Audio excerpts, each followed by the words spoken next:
حضرت ابراہیم بن ادہم رحمۃ اللہ علیہ بصرہ کے بازار سے گزر رہے تھے تو لوگوں نے دیکھا، لوگ ان کے پاس آ گئے اور جمع ہو گئے اور پوچھنے لگے، اے ابو اسحاق۔ ابو اسحاق ان کی کنیت تھی، اسی لیے اسی نام سے ان کو پکارا کہ اے ابو اسحاق، ہم روزانہ دعائیں کرتے ہیں، فلا یستجاب لنا، ہماری دعاؤں کو قبول نہیں کیا جا رہا، حالانکہ اللہ رب العزت ارشاد فرماتے ہیں ادعونی استجب لکم، کہ مجھ سے مانگو میں تمہاری دعاؤں کو قبول کروں گا۔ لیکن ہم کافی عرصے سے دعائیں مانگ رہے ہیں لیکن دعائیں قبول نہیں ہوتی، اس کی کیا وجہ ہو سکتی ہے؟ حضرت ابراہیم بن ادہم رحمۃ اللہ علیہ نے جواب دیا اور فرمایا، قلوبکم ماتت بعشرۃ اشیاء، کہ تمہارے دل 10 چیزوں کی وجہ سے مردہ ہو چکے ہیں جس کی بنیاد پر تمہاری دعاؤں کو قبول نہیں کیا جا رہا۔ نمبر 1، عرفتم اللہ فلم تؤدوا حقہ، کہ تم اللہ رب العزت کو تو پہچانتے ہو لیکن اس کا حق ادا نہیں کرتے۔ نمبر 2، زعمتم انکم تحبون رسول اللہ صلی اللہ علیہ وسلم وترکتم سنتہ، تم رسول اللہ صلی اللہ علیہ وسلم سے محبت کا دعویٰ کرتے ہو لیکن آپ صلی اللہ علیہ وسلم کی سنت کو چھوڑ دیتے ہو۔ نمبر 3، قرأتم القرآن ولم تعملوا بہ، تم قرآن کریم کی تلاوت تو روزانہ کرتے ہو، روزانہ قرآن کریم پڑھتے ہو لیکن اس پر عمل ایک ذرہ برابر بھی نہیں کرتے۔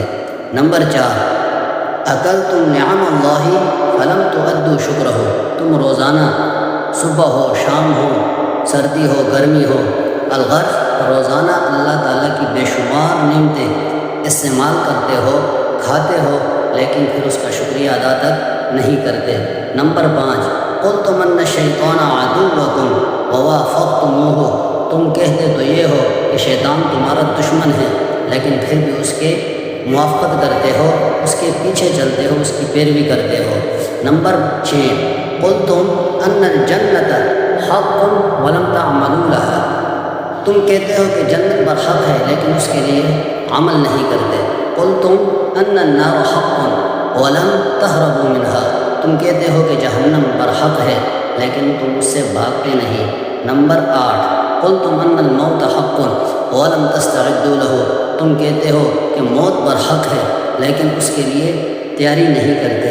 نمبر 9، اشتغلتم بعیوب الناس ونسیتم عیوبکم، تم لوگوں کے عیوب تلاش کرنے میں لگے ہوئے ہو لیکن اپنے عیوب کو تم بھول چکے ہو۔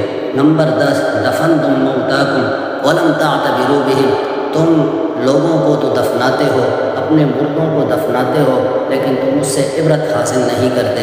یہی وجہ ہے کہ آج تمہاری دعاؤں کو قبول نہیں کیا جا رہا۔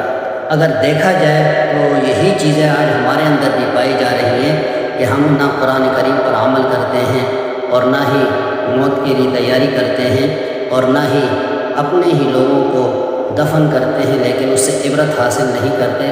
الغرض یہ ساری چیزیں ہمارے اندر آج پائی جا رہی ہیں، یہی وجہ ہے کہ ہم اللہ سے رو رو کر دعائیں مانگتے ہیں، ہماری دعاؤں کو قبول نہیں کیا جا رہا۔